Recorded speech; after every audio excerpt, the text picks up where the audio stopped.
የኢትዮጵያ ህብረት ስራ ኮሚሽን የ10 ዓመት ፍኖተ ካርታ ተቋሙ ለሀገሪቱ ኢኮኖሚ ያለውን ሚና የሚያሳድግ ነው ሲሉ የህብረት ስራ ኮሚሽን ኮሚሽነር ጌትነት ታደሰ ተናገሩ። ፍኖተ ካርታው የህብረት ስራ ማህበራትን አቅም የሚያጠናክር መሆኑንም ገልጸዋል። ቴዎድሮስ ኃይለ ኢየሱስ ከኮሚሽነር ጌትነት ጋር ቆይታ አድርጎ ተከታዩን ዘገባ አዘጋጅቷል። ኮሚሽነር በቅድሚያ ለቃለ መጠይቅ ፈቃደኛ ሆነው ከኛ ጋር ቆይታ ሊያደርጉ ስለወደዱ እጅግ እናመሰግናለን። እኔም አመሰግናለሁ ስለመጣችሁ። በኢትዮጵያ ታሪክ የህብረት ስራ ማህበራት መቋቋም ከጀመሩ እንግዲህ ወደ 6 ዓመታት ተቆጥሯል። በዓለም አቀፍ ደረጃ ወደ 200 ዓመት ገደማ ተቆጥሯል። እንደው ይህ የ10 ዓመት ስትራቴጂ ወይም ደግሞ ፍኖተ ካርታ ተቋሙ እንዲያዘጋጅ ያደረጉት ዋና ዋና ምክንያቶች ምንድናቸው? አጠቃላይ እየተቀየረ ባለው ሀገራዊ አውድና ዓለም አቀፋዊ አውድ ውስጥ የኢትዮጵያ የህብረት ስራ ማህበራት ንቅናቄ ተገቢ ቦታቸውን መያዝ አለባቸው የሚል ትኩረት ተሰጥቶ እየተሰራ ነው ያለው። በዛ መነሻ ህጎችን ማሻሻል ያስፈልጋል። ወደ ሪፎርም ስንገባ የሰው ኃይሉን ማዘጋጀት ያስፈልጋል። ከየት ተነስተን የት እንደርሳለን የሚለውን በጥናት ተመስርቶ መለየት ያስፈልጋል።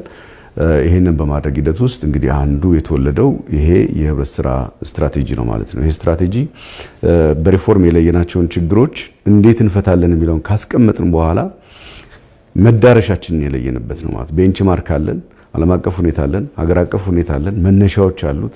በእነዛ መነሻዎች ከዚህ ተነስተን ከ2018 ጀምረን እስከ 2027 የኢትዮጵያ የህብረት ስራ እድገት መዳረሻውን የለየንበት ያንን መዳረሻ ደግሞ እንዴት እንመራዋለን የሚል መንገዱን በፍኖተ ካርታ ያሳየንበት ሂደት ነው ማለት ነው። ሀገር በቀል ኢኮኖሚ ማሻሻያ እንደዚህ ደግሞ የልማት ግቦች ተብለው የተነደፉ ጉዳዮች አሉና እንደው ከነዚህ ጉዳዮች ጋር ተሳስሮ ከመሄድ አኳያ የህብረት ስራ የ10 ዓመት ስትራቴጂ ወይም ፍኖተ ካርታ ምን ያክል ተሄዶበታል ማለት እንችላለን? የህብረት ስራ ማህበራትን ባህሪ ካየ ደግሞ ትውልድ ተሻጋሪ ነው።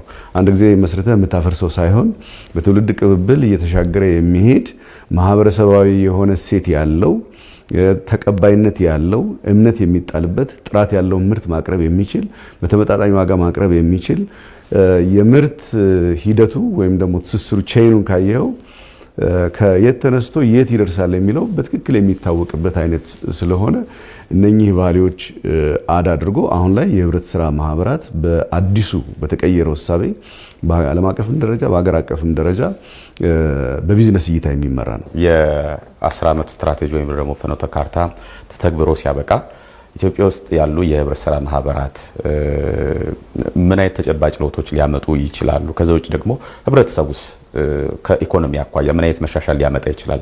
ይህ ስትራቴጂና ፍኖተ ካርታ ሲተገበር ግብርናና ገጠር ትራንስፎርሜሽን የሚሳካው አንደኛ በመንግስት፣ ሁለተኛ በግል ባለሀብቱ፣ ሶስተኛ በህብረት ስራ ማህበራት አማካኝነት ነው የሚለው እያንዳንዱ ኢኒሼቲቭ ላይ። ስለዚህ ይሄ በጣም ትልቅ ኮሚትመንት ነው ማለት ነው። ይሄ ነው ወደ ህብረት ስራ ሪፎርም የወሰደን ማለት ነው። ስሊፒንግ ጃይንት ነው የምለው በቃ ማለት ከመቶ ሺህ ያህል የተደራጀ አቅም ከ20 ሚሊዮን ከ26 ሚሊዮን በላይ የተደራጀ ህዝብ ያለበት ትልቅ አቅም ነው። ግን አላንቀሳቀስነውም። ዝም ብሎ ማዳበሪያ ብቻ ሲያከፋፍል ከዛ የድጎማ ሸቀጥ ብቻ ሲያከፋፍል የኖረ ነው ማለት ነው። ስለዚህ ይሄንን በደንብ አጠናክረ ነው እንደው ከ26 ሚሊዮን ኮንዶቶና 5 ሚሊዮን ወስደን በደንብ የተጠናከረ አቅም ብታደርገው ምን ተአምር ሊፈጥር እንደሚችል ማሰብ ነው ማለት ነው።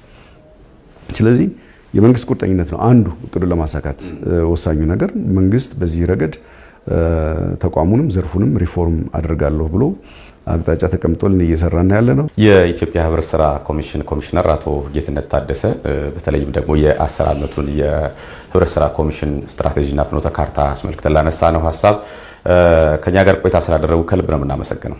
አመሰግናለሁ።